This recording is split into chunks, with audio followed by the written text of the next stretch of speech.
Assalamualaikum warahmatullahi wabarakatuh. Perkenalkan, kami dari kelompok 3 akan menjelaskan tentang kepemimpinan dan kekuasaan politik. Dari kelompok 3 sendiri, diantaranya ada Ananda Galan, Asep Muharam, Fahmi Habibi, Fahmi Rizali Yuliana, Lutfi Al-Aziz, Miftahuddin, dan Muhammad Rizki. Hubungan kepemimpinan, kekuasaan, dan politik. Kepemimpinan merupakan sebuah sikap yang dimiliki seorang pemimpin. Kekuasaan dapat dimaksud dengan mempengaruhi. Politik merupakan cara mencapai tujuannya. Dalam dunia kerja kepemimpinan, kekuasaan dan politik merupakan satu rangkaian yang sulit untuk dipisahkan satu sama lain, karena ketiga hal tersebut berkesinambungan. Seorang pemimpin harus dapat menempatkan kekuasaan serta politik secara baik dalam perusahaan, seadil dan serata mungkin terhadap semua lapisan keperusahaan. Tidak perlu berprinsip mengerahkan segala cara untuk mencapai tujuan, seperti menggunakan politik dengan cara yang licik. Seorang pemimpin diharapkan memiliki sesuatu yang spesial, yang akan menjadi nilai positif yang dimilikinya. Biasanya disebut dengan aset dalam diri. Ada aset internal dan eksternal. Nah, kepemimpinan. Kepemimpinan adalah kemampuan untuk mempengaruhi sebuah kelompok untuk mencapai suatu visi atau serangkaian tujuan tertentu yang ditetapkan. Organisasi membutuhkan kepemimpinan dan manajemen yang kuat agar efektivitasnya optimal. Baik, selanjutnya akan dijelaskan oleh teman saya yang bernama Ananda Galan. Di sini saya akan menjelaskan tentang kepemimpinan. Nah, di sini ada beberapa teori kepemimpinan, yaitu pertama ada teori sifat, adalah kecerdasan, inisiatif, keterbukaan, dan perasaan humor, antusiasme, kejujuran, simpatik, kepercayaan pada diri sendiri. Yang kedua ada teori kelompok, yaitu pertukaran antara pemimpin dan pengikutnya, konsep sosiologi, memperhitungkan dan membantu pengikutnya. Yang ketiga ada teori situasional dan model kontingensi, yaitu hubungan pemimpin dan struktur fungsi, derajat tugas dan struktur tugas, otorita formal atau kontingensi, diterima oleh pengikutnya, tugas dan semua berhubungan dengannya ditentukan dengan secara jelas, pengguna otoritas dan kekuasaan secara formal. Yang keempat ada teori jalan-jalan kecil tujuan. Di antaranya pemimpin direktif, pemimpin mendukung partisipatif, pemimpin berorientasi pada prestasi. Yang kelima ada kepemimpinan transaksional dan transformasional. Yang pertama transaksional, yaitu pemimpin yang memandu atau memotivasi pengikut dalam arai tujuan yang ditegakkan dengan memperjelas peranan dan tuntunan tugas. Yang kedua transformasional, yaitu pemimpin yang memberikan pertimbangan dan rangsangan intelektual yang diindividualkan dan yang memiliki karisma. Ada beberapa gaya pemimpin, di antaranya kepemimpinan strategis merupakan antara tugas dan sebuah tujuan yang ingin dicapai dan adanya sebuah peluang untuk berkembang dari tugas yang telah ditetapkan. Yang kedua ada kepemimpinan otoriter, yaitu gaya dalam kepemimpinannya tercermin dalam bagaimana seorang pemimpin membuat sebuah keputusan tanpa memikirkan adanya orang-orang yang dipengaruhi dengan pilihan yang telah dibuat.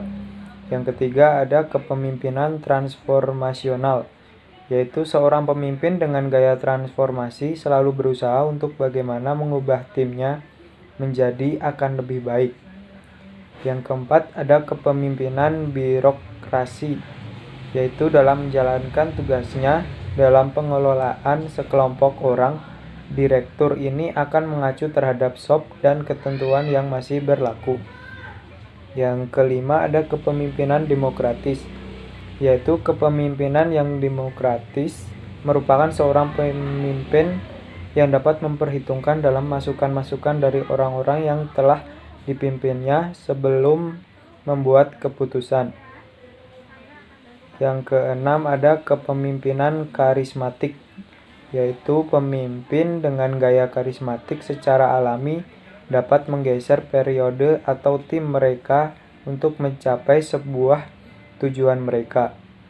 Yang ketujuh, ada kepemimpinan delegatif, yaitu sebuah gaya dalam kepemimpinan di mana terdapat seorang pemimpin, yakni memberikan wewenang terhadap tim yang telah dipimpinnya dalam memenuhi tanggung jawab dan tugasnya. Yang terakhir, ada kepemimpinan transaksional, yaitu pemimpin transaksional akan dihargai jika tim yang dipimpinnya berhasil bekerja dengan memuaskan dan sejalan dengan tujuan dan arahan tersebut. Oke, saya Fahmi Habibi. Selanjutnya akan melanjutkan presentasi membahas slide 7 dan slide 8. Nah, di slide 7 ada realitas politik. Realitas politik yaitu sebuah kenyataan hidup organisasi. Organisasi terbentuk dari individu dan kelompok dengan nilai tujuan dan konflik untuk memperebutkan sumber daya. Contohnya yang biasa diperebutkan oleh karyawan adalah anggaran apartemen, alokasi ruang, tanggung jawab proyek, dan penyesuaian gaji. Realitas politik bisa berupa konflik yang terjadi di perusahaan, misalnya sumber daya yang dimiliki organisasi terbatas, sehingga potensi konflik dapat terjadi.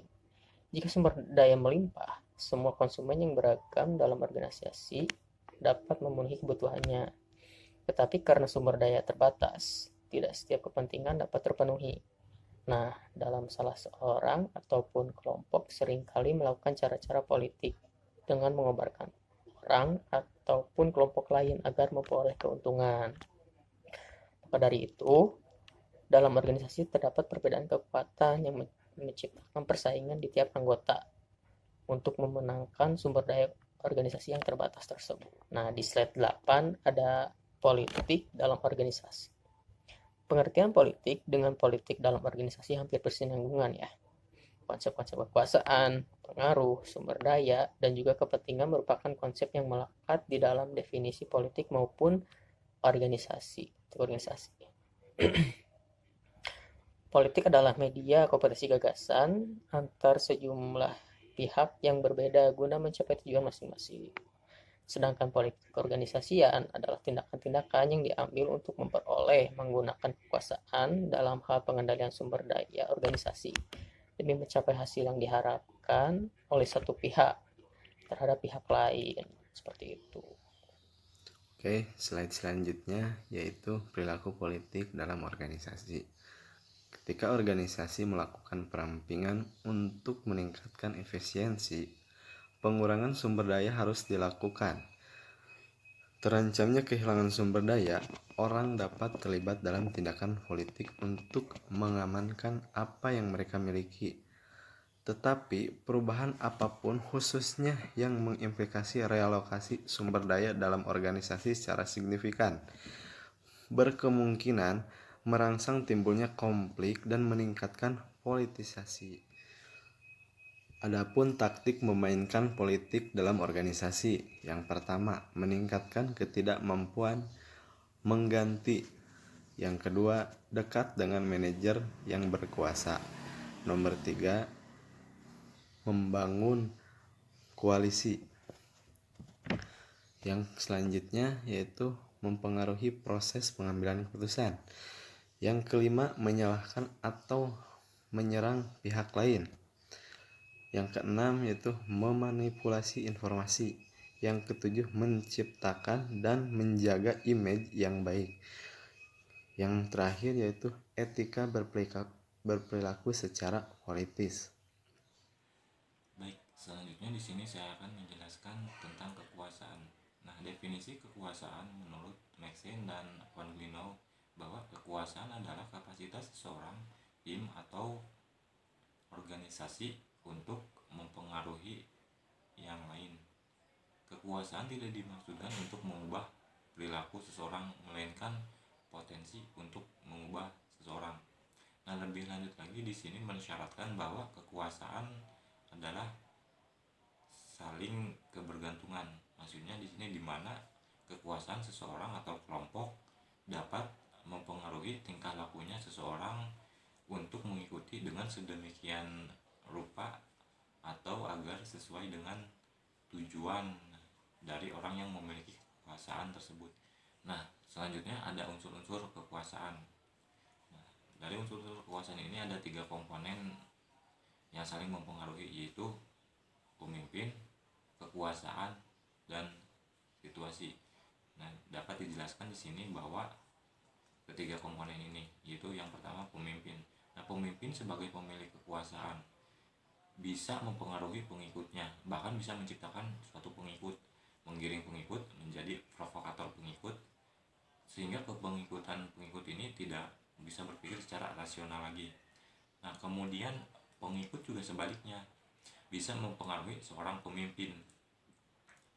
Di sini pengikut juga bisa memberikan bisikan kepada pemimpin untuk menyuruh mempertahankan kekuasaannya, atau dan bahkan seorang pengikut juga bisa menjatuhkan seorang pemimpin.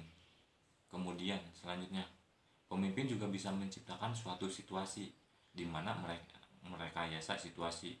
Akan tetapi perlu diketahui bahwa dari situasi itu juga pada akhirnya seorang pemimpin bisa mujur atau bisa untung, karena situasi itu perlu sang pemimpin, karena pada situasi tersebut pula sang pemimpin pada akhirnya bisa jatuh atau riwayat kekuasaannya bisa berakhir. Baik, nama saya Miftahudin. Saya di sini akan melanjutkan presentasi yang berada di slide 13 dan slide 14. Di slide 13 itu ada hakikat kekuasaan dan sumbernya. Kekuasaan mencakup kemampuan untuk memerintah agar yang diperintah patuh, dan juga untuk memberi keputusan-keputusan yang secara langsung maupun tidak langsung mempengaruhi tindakan-tindakan pihak lainnya. Max Weber mengatakan kekuasaan adalah kesempatan seseorang atau sekelompok orang untuk menyadarkan masyarakat atas kemauan-kemauannya sendiri dengan sekaligus menerapkan terhadap tindakan-tindakan perlawanan dari orang-orang atau golongan-golongan tertentu. Kekuasaan memiliki berbagai macam bentuk dan juga bermacam-macam sumber. Hak memiliki kebendaan dan kedudukan merupakan sumber kekuasaan. Birokrasi juga merupakan salah satu sumber kekuasaan. Di samping kemampuan khusus dalam bidang-bidang ilmu-ilmu pengetahuan yang tertentu ataupun atas dasar peraturan-peraturan hukum yang tertentu. Jadi kekuasaan terdapat di mana-mana, dalam hubungan sosial maupun di dalam organisasi-organisasi sosial. Akan tetapi, pada umumnya kekuasaan yang tertinggi pada organisasi itu disebut negara. Yang selanjutnya di slide 14 itu ada jenis-jenis kekuasaan. Yang pertama ada legitimate power atau kekuasaan yang terlegitimasi atau sah, yaitu kekuasaan yang memberi otoritas atau wewenang kepada seorang pemimpin untuk memberi perintah yang harus didengar dan dipatuhi oleh anak buahnya. Kekuasaan yang diperoleh sebagai konsekuensi hierarki dalam organisasi. Dan yang kedua itu ada reward power atau kekuasaan balas jasa, yaitu kekuasaan untuk memberi keuntungan positif untuk atau penghargaan kepada pemimpin. Tentu hal ini bisa terlaksana dalam konteks bahwa sang pemimpin mempunyai kemampuan dan sumber daya untuk memberikan penghargaan kepada bawahannya yang mengikuti arah. Ya, Assalamualaikum warahmatullahi wabarakatuh. Selanjutnya materi kami dari kelompok 3 yakni cara mengelola kekuasaan. Orang atau kelompok orang yang memegang kekuasaan sadar bahwa selain dari kewajiban yang menjadi tanggung jawabnya, dia atau mereka juga diberikan semacam fasilitas dan hak-hak tertentu yang lebih dari orang-orang kebanyakan. Dan penguasa juga sadar bahwa kekuasaannya itu pada suatu waktu mungkin akan hilang karena berbagai sebab. Atas dasar kesadaran inilah yang biasanya menjadi pemikiran dasar bahwa sedapat mungkin dia atau mereka mempertahankan kekuasaannya. Untuk tujuan ditempuh beberapa cara agar kekuasaan ini dipertahankan, yaitu melalui menghilangkan segenap peraturan-peraturan lama, terutama dalam bidang politik yang dianggap merugikan kedudukan penguasa. Peraturan-peraturan tersebut akan digantikannya dengan peraturan-peraturan baru yang akan menguntungkan penguasa. Keadaan tersebut biasanya terjadi pada waktu akan ada pergantian kekuasaan dari seorang penguasa kepada penguasa yang lain. 2. Mengadakan sistem-sistem kepercayaan yang akan dapat memperkokoh kedudukan penguasa atau golongan. Sistem-sistem ini diliputi ideologi, agama, dan lainnya. 3.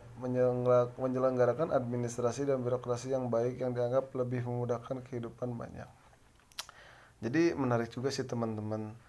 Contoh misalnya di Indonesia terkait pemilu pilpres, pemilihan presiden. Dulu untuk mempertahankan kekuasaannya, contoh aja pada zaman Orde Baru, Orde Lama, yakni pada zamannya Presiden Soeharto itu bisa mencalonkan lebih dari 2 kali di masa kepemimpinannya gitu untuk menjadi seorang presiden. Oleh sebab itu Presiden Soeharto hampir 30 tahun memimpin Indonesia karena tidak ada aturan atau regulasi yang bisa menghentikan Pak Presiden Soeharto untuk mencalonkan kembali. Oleh sebab itu kekuasaan yang dimiliki oleh Soeharto itu terus sampai waktu yang cukup lama. Beda dengan sekarang misalnya yang cukup hanya bisa mencalonkan dua periode gitu. Misalnya contohnya Presiden Susilo Bambang Yudhoyono SBY gitu. Ketika SBY mencalonkan udah dua kali terpilih, dia tidak bisa mencalonkan kembali gitu. Jadi ya salah satunya dari regulasi itu contohnya. Oke, selanjutnya perbedaan kepemimpinan dan kekuasaan. Kesesuaian tujuan. Kekuasaan tidak membutuhkan kesesuaian tujuan, hanya ketergantungan, sedangkan kepemimpinan membutuhkan kesesuaian tujuan antara pemimpin dengan orang yang dipimpinnya. Nah ini, kadang-kadang orang yang emang dia merasa berkuasa, dia tidak memikirkan apa yang terjadi di lapangan atau apa yang ia pimpin di bawahnya itu disesuaikan gitu ya. Dia ya bodo amat gitu, ini saya gitu, saya seorang penguasa, yang saya lakukan itu lebih tahu daripada yang dipimpin oleh saya gitu. Beda dengan orang yang memimpin gitu. Dia menyesuaikan dengan kebutuhan yang ada di bawah, atau istilahnya kalau di Indonesia contoh misalnya demokrasi, dia dari rakyat, oleh rakyat ya untuk rakyat gitu. Karena dibangun atas dasar kerakyatan atau gotong royong, disesuaikan dengan kondisi daerahnya atau negara gitu. Lalu selanjutnya arah dari pengaruh. Kepemimpinan berfokus pada pengaruh atasan atau pemimpin terhadap bawahannya dan minimal pentingnya bentuk pengaruh ke samping dan ke atas. Sedangkan kekuasaan selain berfokus pada pengaruh kekuasaan dan taktik mempengaruhi orang lain terhadap atasan maupun kepada sesama teman yang berada pada tingkat yang sama. Next. Cara implementasinya. Kepemimpinan lebih menekankan pada cara atau gaya kepemimpinan yang perlu dilakukan untuk mencapai tujuan, sedangkan kekuasaan lebih memfokuskan diri pada taktik-taktik untuk mendapatkan kesepakatan. Ya, mungkin cukup sekian presentasi dari kelompok kami, yakni kelompok 3. Mohon maaf bila dari kelompok kami banyak kekurangannya, karena kekurangan tentu kita harus terus belajar ke depannya. Dicukupkan sekian. Terima kasih. Wassalamualaikum warahmatullahi wabarakatuh.